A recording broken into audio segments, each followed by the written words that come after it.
હવે આગળ વાત કરીએ તો સાબરકાંઠા સાંસદની સંસદમાં રજૂઆત બાદ નેશનલ હાઈવેના અધિકારીઓએ સાંસદ શોભનાબેનને સાથે રાખી પ્રાંતિજથી શામળાજી સુધી સ્થળ મુલાકાત લેતા બંને જિલ્લાના લોકોમાં ખુશીનો માહોલ જોવા મળ્યો।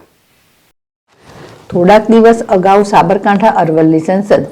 શોભનાબેન મહેન્દ્રસિંહ બારૈયા દ્વારા સાબરકાંઠા અરવલ્લીમાંથી જઈ રહેલ નેશનલ હાઈવે 48ને લગતા પ્રજાકીય પ્રશ્નો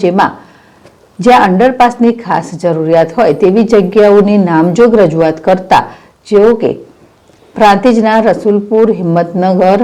તાલુકાના પીપલોદી, અરવલ્લીના ભિલોડા તાલુકાના ગદાદર કંપા પાસે ખાસ અંડરપાસની જરૂર હોય તે માટે રજૂઆત કરી હતી અને હિંમતનગર નગરપાલિકા વિસ્તારમાં રોડનું કામ પ્રગતિમાં હોય ત્યાં ગટર લાઇન, પાણી લાઇન, વીજ કનેક્શન લાઇનની રજૂઆત પણ કરી હતી। ત્યારે આવેલ નેશનલ હાઈવે 48ના અધિકારીઓની ટીમ દ્વારા સંસદ શોભનાબેન મહેન્દ્રસિંહ બારૈયા તથા પ્રાંતિજ તલોદના પૂર્વ ધારાસભ્ય મહેન્દ્રસિંહ બારૈયાને સાથે રાખીને પ્રાંતિજથી શામળાજી સુધી સ્થળ નિરીક્ષણ કર્યું હતું। તો આ પ્રસંગે પ્રાંતિજ ભાજપ શહેર પ્રમુખ કુશવભાઈ બ્રહ્મભટ્ટ, તાલુકા ભાજપ પ્રમુખ કલ્પેશભાઈ પટેલ, પૂર્વ તાલુકા પ્રમુખ બળવંતભાઈ પટેલ, હાર્દિકભાઈ બ્રહ્મભટ્ટ, મુકેશભાઈ સથવારા સહિત ભાજપ કાર્યકરો આગેવાનો મોટી સંખ્યામાં ઉપસ્થિત રહ્યા હતા। જિલ્લાવલ જેડેશ ટીવી પ્રાંતિજ। અહીંયા રસુલપુર ગામ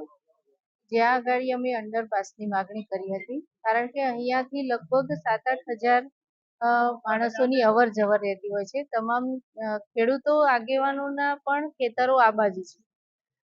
તથા એમનું સ્મશાન પણ આ બાજુ છે, એટલે સૌની અવર જવર માટે ખૂબ તકલીફ પડતી હતી। એટલે એમણે અમને રજૂઆત કરી હતી અને રજૂઆતના આધારે અમે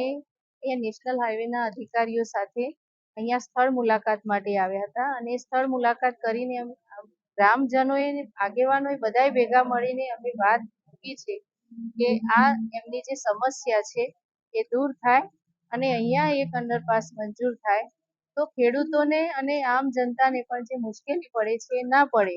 અને એમણે પણ એમના તરફથી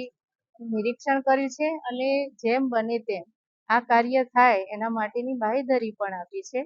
એટલે અમે અહીંયા સ્થળ મુલાકાત કરી અને સૌ આગેવાનોને, ગ્રામજનોને, આજુબાજુના ગામના લોકોને સાથે રાખીને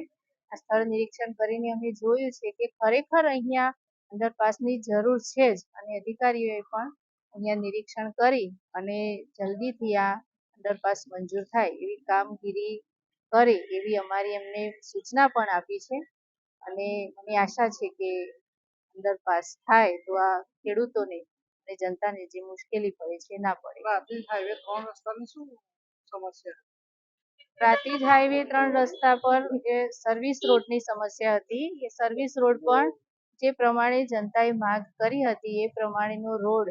ટકાઉ અને સરસ થાય એ માટેની રજૂઆત હતી અને એ પણ અધિકારીઓએ સાંભળી અને એમને નિરાકરણ લાવવાનો પ્રયત્ન કર્યો છે। બીજી કોઈ જગ્યાએ આવી કોઈ સમસ્યા રસ્તાની?